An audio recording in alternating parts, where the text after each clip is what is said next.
Kita harus tegas, tapi juga humanis.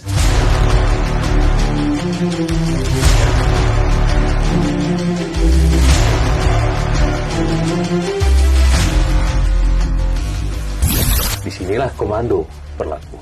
Nah, inilah pentingnya bagaimana komandan-komandan satuan, sekali lagi, komandan-komandan satuan itu harus betul-betul menekankan kepada prajuritnya bahwa kamu tidak kebal hukum. TNI tidak akan pernah membiarkan sekecil apapun pelanggaran yang dikerjakan oleh para prajurit. Dan yang dibawa oleh prajurit itu, baik dia pakaian sipil maupun pakaian militer, ada identitas satuan. Dan ini harus dijaga marwahnya.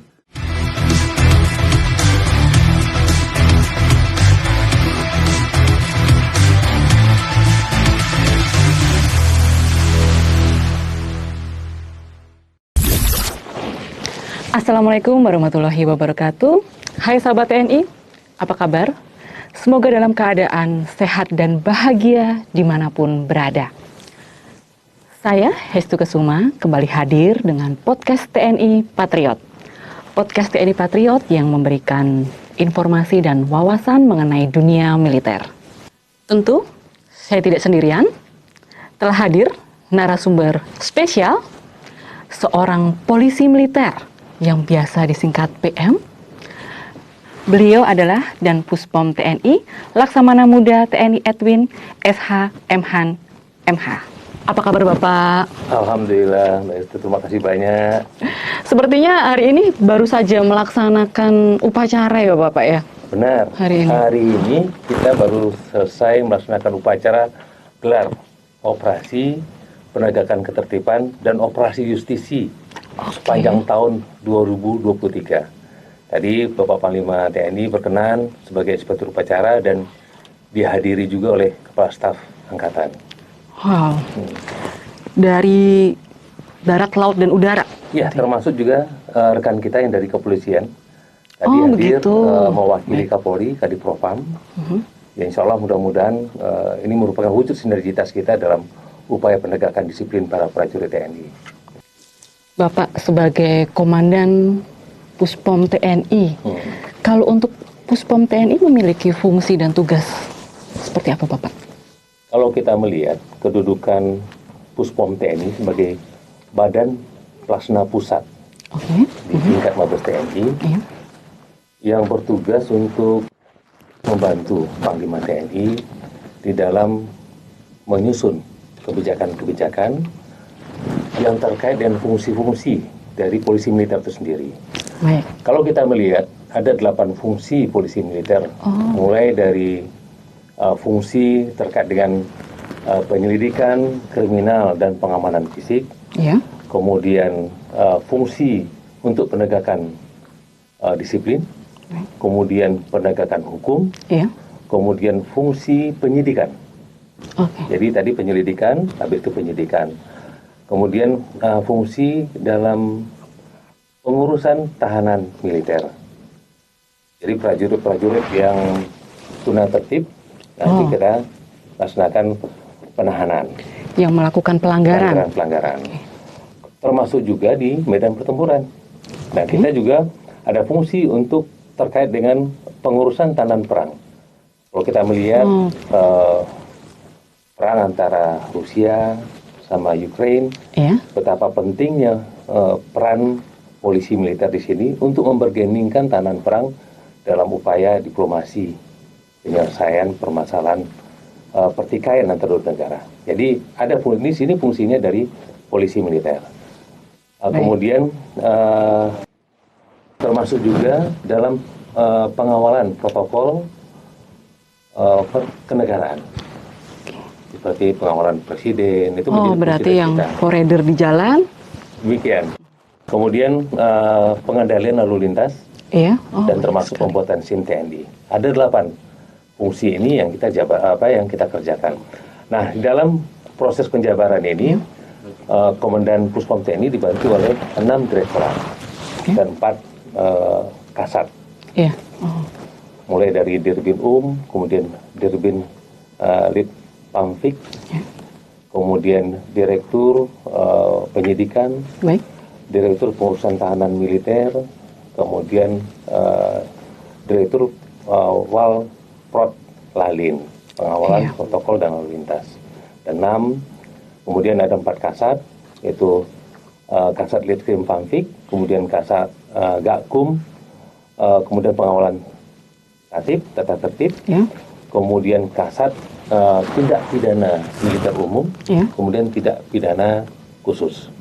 Jadi ada perbedaan. Kalau yang militer umum itu yang tercantum dalam Kitab Undang-Undang Hukum Pidana dan Kitab Undang-Undang Hukum Pidana Militer. Kemudian khusus ini yang seperti narkotika kan ada undang-undangnya sendiri. Kemudian masalah korupsi, money laundering ada undang-undangnya sendiri. Jadi itu yang khusus. Di situ. Kalau untuk Bapak kan di Puspom TNI Bapak ya, di pusat POM TNI-nya. Kemudian kalau untuk yang di angkatan Bapak, itu hubungannya seperti apa? Pada prinsipnya Puspom TNI di sini sebagai supervisi teknis terhadap fungsi-fungsi polisi militer yang ada di angkatan. Nah, memang misalnya wilayah hukumnya kita itu masuk pada tataran di angkatan juga, tetapi lebih banyak kita fokuskan mensupervisi. Ya, apabila ada prajurit yang melaksanakan pelanggaran di angkatanlah yang pertama kali melaksanakan tindakan, dan manakala kita perlu masuk, kita akan masuk ke dalam membantu penyelesaian permasalahan yang ada di angkatan. Itu yang hubungan kerja yang ada selama ini. Kemudian wilayah kerjanya Puspom TNI ini seluruh Indonesia, termasuk juga di luar negeri. Jadi prajurit-prajurit kita yang berada di luar merupakan kewenangan bagi kita untuk melaksanakan penyelidikan maupun penyidikan apabila mereka melaksanakan pelanggaran-pelanggaran aturan-aturan yang berlaku. Gitu. Jadi hubungannya antara pusat PM kemudian juga angkatan seperti itu. Bapak sebagai Dan Puspom nih harus melihat ada tayangan video Bapak mengenai opini masyarakat melihat para TNI kita Bapak yang sedang berkendara, kemudian Bapak harus lihat ini. Baik, terima kasih.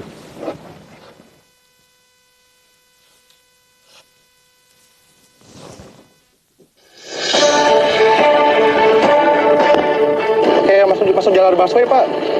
Tapi kalau TNI kadang suka ada yang masuk juga Pak, kayak gitu. Pengguna lampu strobol Pak, itu kalau bisa jangan terlalu hargai juga lah pengguna jalan yang lain gitu. Selama ini udah bagus, tapi masih ada yang ngebut. Kadang-kadang ya 1-2 lah. Biar istilahnya dia benar-benar dikasih tahu lah. Saya juga waktu itu pengen ngadu sama siapa nih, macam kayak store boy sampai dia sampai silau ke mata gitu kan. Saya tuh kadang-kadang pengen ngomong, sebenarnya ada di sini nih bapak-bapak, ditolong sampaikan aja ke pimpinan bapak lah. Jangan sampai saya arogan di jalan. Alhamdulillah semenjak sekarang ini mau di Jalan Mabas tuh di apa, alhamdulillah ada perkembangan Pak.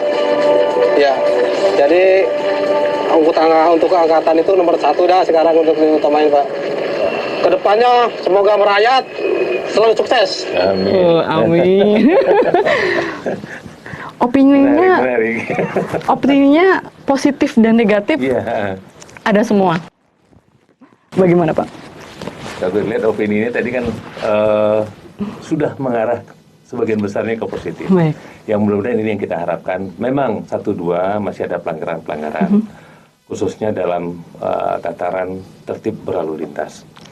Penekanan Panglima TNI jelas bahwa fasilitas yang diberikan kepada kita, termasuk juga pengawalan, itu harus mengikuti aturan yang berlaku. Penekanan beliau jangan sampai arogan di berlalu lintas. Kemudian hargai pengguna lalu lintas yang lain. Apabila traffic light menyatakan kartu merah, ya kita berhenti. Dan kita harus memberikan contoh. Berat bagi kita memang untuk menjadi contoh itu. Tapi apabila kita ikhlas mengerjakannya, melaksanakannya, insya Allah mudah-mudahan. Dan dilihat tadi kan bagaimana opini sekarang sudah mulai baik. Karena itu keikhlasan yang dipahami oleh semua bagian, oleh prajurit di dalam tertib berlalu lintas. Kemudian dari beliau juga jangan sampai penekanan beliau berlalu lintas batasan-batasan ketentuan itu ada, dan ini yang harus kita indahkan bersama-sama. Jangan sampai arogansi itu muncul dari kita, membuat opini masyarakat berbalik.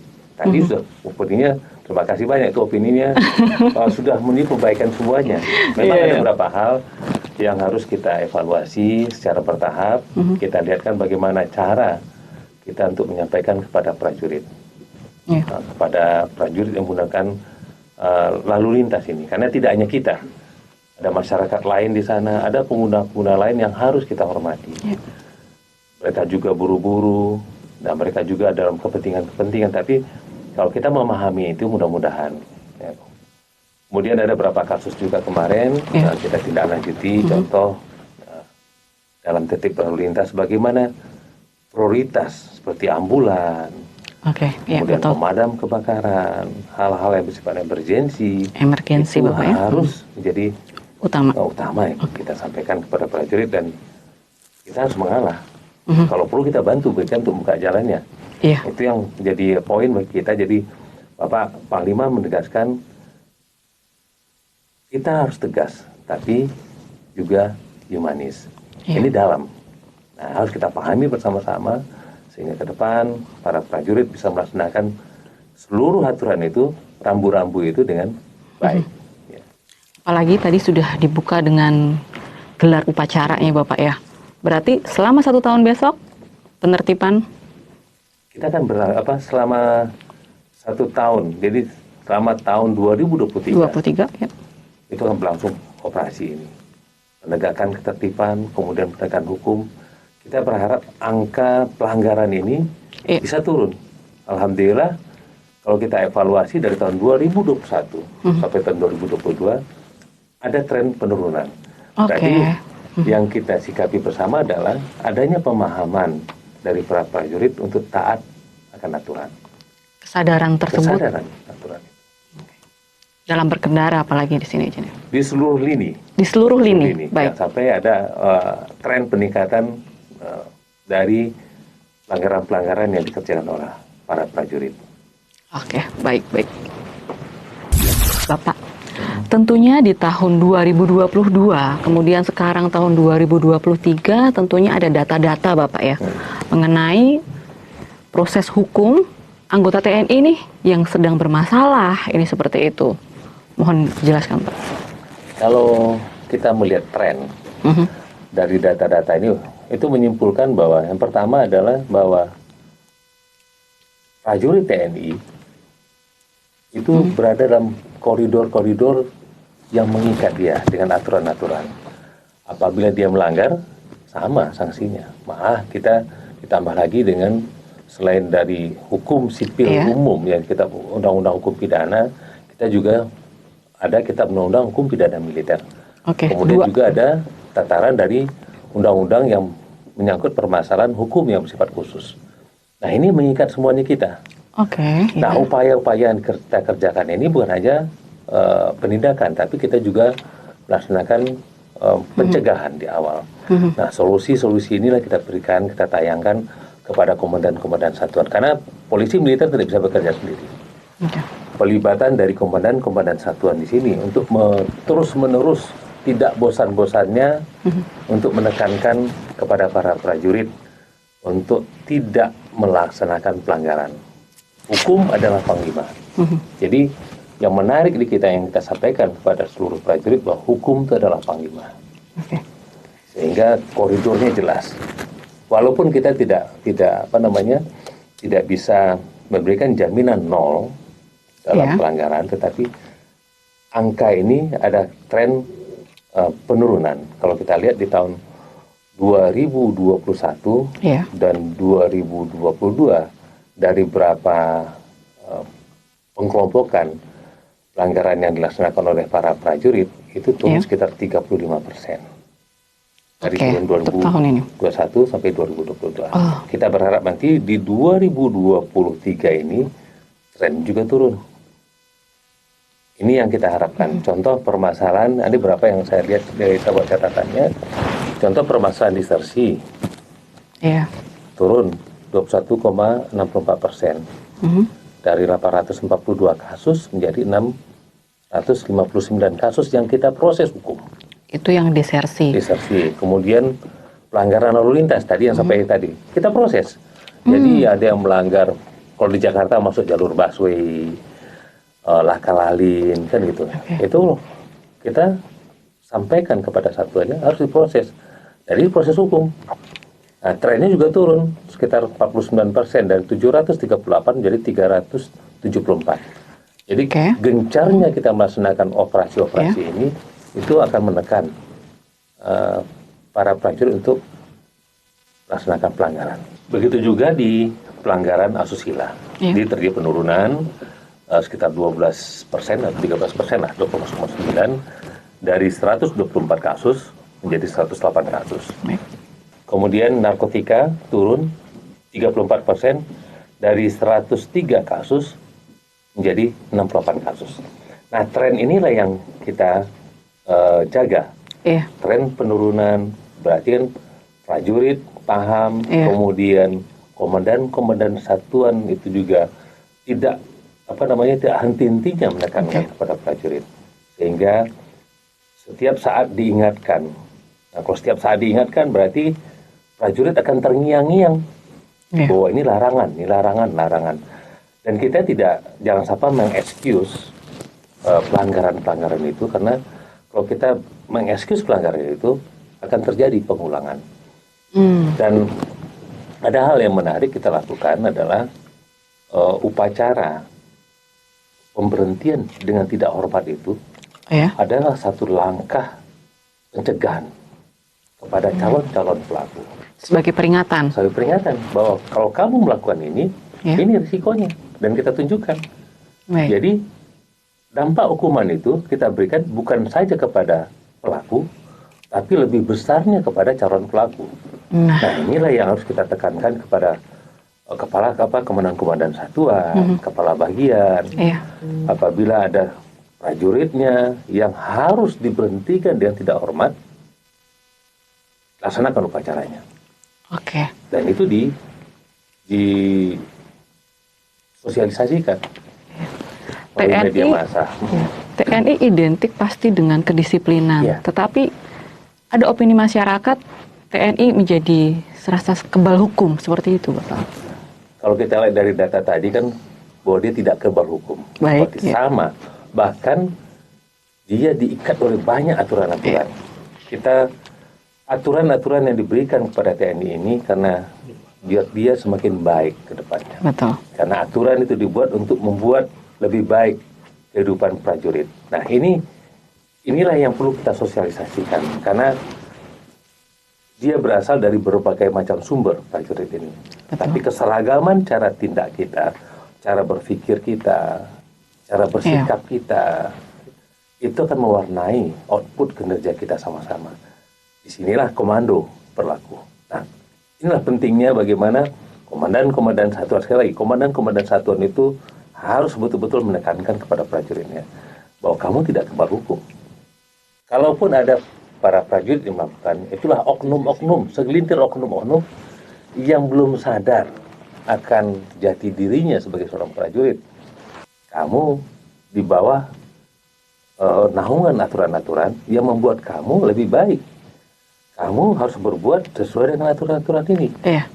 Mau hukum yang disampaikan tadi, masalah KUHP, KUHPM atau undang-undang, naungan inilah yang membuat dengan aturan-aturan ini untuk dia lebih baik. Begitu juga standar operating prosedur yang harus dikerjakan di lapangan. Kita juga akan cek sehingga prajurit itu bekerja dalam dalam koridor yang lebih baik ke depannya. Gitu. Bagaimana komandan untuk memanage berarti? Ya, ada semuanya. Jadi gayung itu bersambut.